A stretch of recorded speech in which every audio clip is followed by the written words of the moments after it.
Ce qui m'a réellement marqué au cours de cette session, c'est le lien qu'il faut faire avec la stratégie qu'on a définie et les autres outils qu'on va utiliser pour mettre en œuvre cette stratégie, qui seront eux également, qui vont générer des coûts.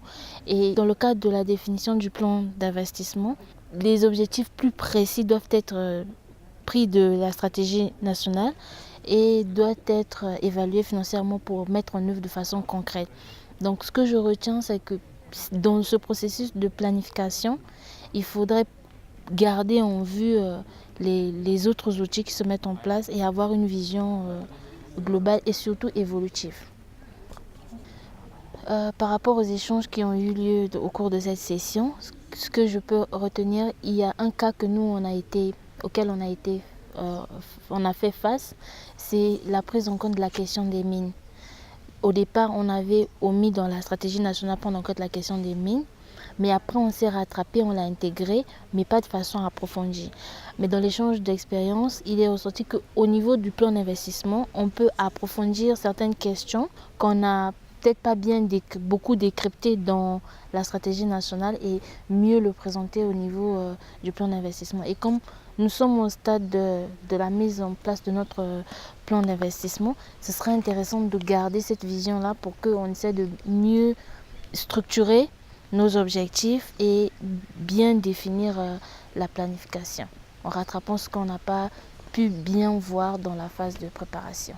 C'est ce que je peux retenir pour mon pays. Il y a par contre des défis transversals, si je peux dire, que j'ai identifiés. C'était la participation des parties prenantes, surtout la mise en place des outils, de la stratégie nationale, le niveau de référence, le système de surveillance des forêts et le système d'information sur les sauvegardes. Il fallait faire participer toutes les parties prenantes. Deuxièmement, la coordination intersectorielle aussi dans la mise en place de tous les outils. Et il y a deux leçons apprises que j'ai retenues également, qui sont transversales, notamment l'approche de capitalisation des expériences au niveau départemental pour le niveau national. Il y a l'approche d'apprentissage continu.